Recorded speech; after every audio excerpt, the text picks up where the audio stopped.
2018. Is it a tougher route over 4 days than the 3 days that we had for 2017?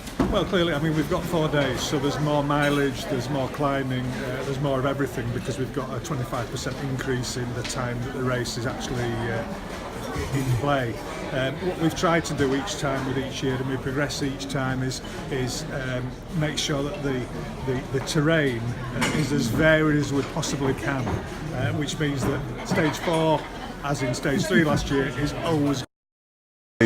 So next year, now we've got 4 stages. It's really nice because we can get a balanced race.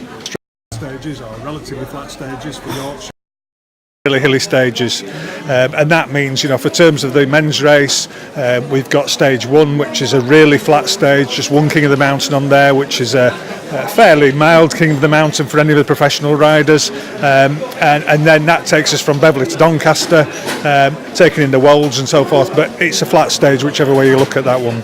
Stage 2 for the men is a middling sort of stage. I don't know if that's a proper cycling term, but it's quite lumpy. There's nothing in there that's outstanding in terms of size, but it just never relents. It's constantly up and down.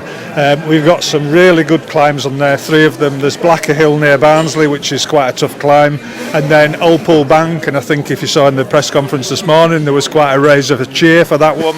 That is short and sharp. It's quite a shock, is that climb. And then, of course, we've got the Cow and Calf. So we go to the top of the Cow and Calf, which is iconic in itself, a great Yorkshire cycling piece of road, and that will test the riders. Now, both of those stages, of course, are stage 1 and 2 for the women's race. Stage 1, a great stage, so the women will be able to really push out there and get some speed going on that stage, nice and flat. But stage 2 is going to be a tough stage. Made for Lizzie, apparently. That was the comment made.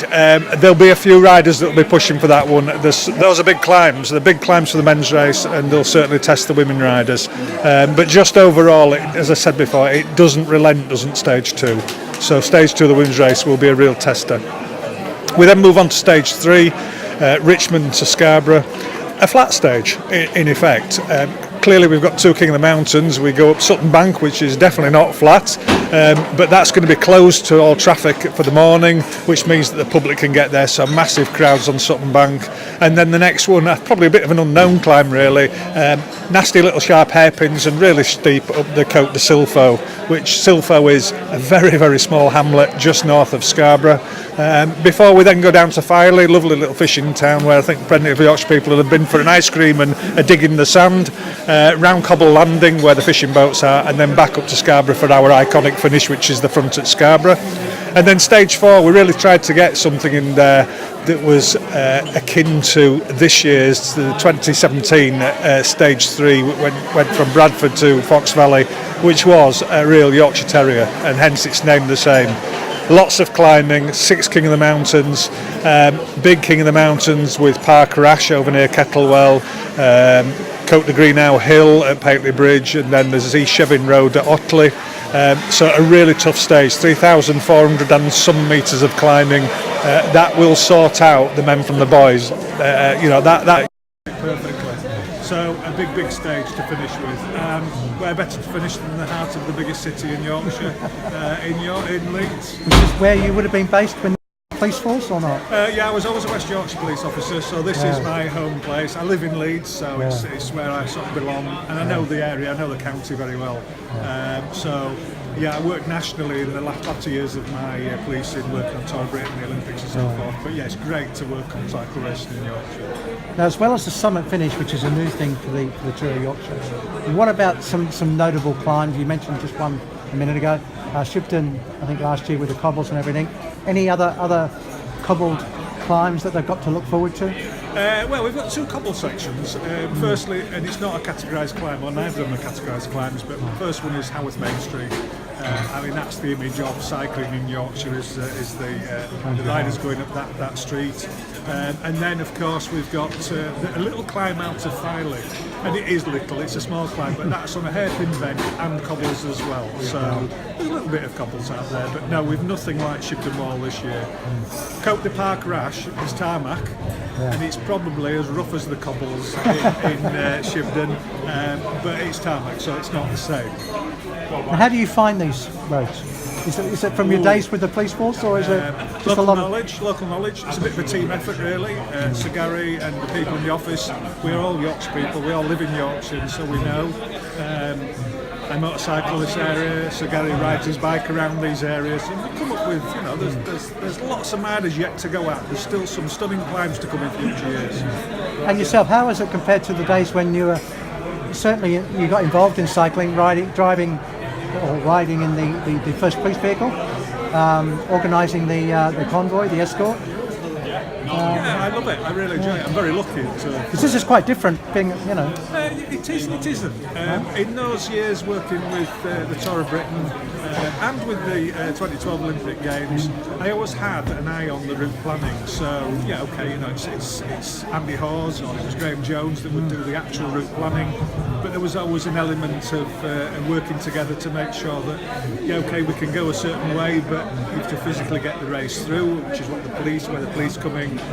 So I have a little bit of an advantage, I think, over most people. That I wasn't. You can risk assess it, and I know what the police bikes are physically capable of, and there are, they are brilliant at what they do. But there are certainly some places where you can't take a bike race and expect them to be able to manage it on their own. So it's about all the additional pieces that go in to make the jigsaw complete. So if you were on a motorbike in the Tour of Yorkshire next year, what would be the favourite for you and where? Well, first of all, if I was on Tour de Yorkshire, I probably wouldn't ride the bike well or do the tour well, because I know my own limitations, and one of them is I can't think and ride at the same time. But stage 4, the roads up there for motorcycling, they're absolutely views, the tarmac itself, the bends, the climbs, absolutely brilliant for motorcycling. And at my age, the type of motorcycling I do with a sort of adventure bike, I can't bend over anymore, and that's the type of thing for me. One final question in terms of the crowds. Is that something you have to think about when you're planning on? Because the crowds on this race are just out of this world. Yeah, we certainly have big crowds, and going back to this year's race, going through Home Firth, I remember going into Home Firth in 2017 this year and thinking, wow, perhaps there's too many people coming now, and it vision that just for a moment I just thought, hang on a minute, there's just a lot of people here, we need to really think. But when you looked at it technically and looked at it around risk assessment and so forth, it was all done properly and it all worked really well. But yes, absolutely, I have to think about where people are going to stand. So a good example is we're going to go up Sutton Bank.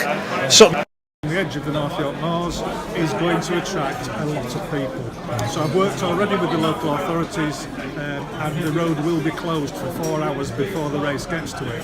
We're very, very reluctant to close roads because it causes all sorts of disruption for normal commuters and traffic, but it's about safety for people. And it also means that thousands of people can go there and stand there safely without risk.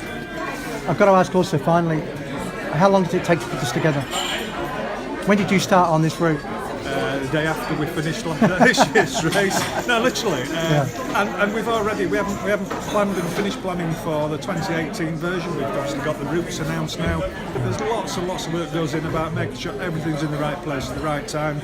But we're already thinking about 2019 and what we might do in 2019. Well, and the Worlds, of course. I'm going to be working on the Worlds. And 2020, 2021, there are thousands of climbs and roads that we can start to think about. It's just joining the dots. thank you very much.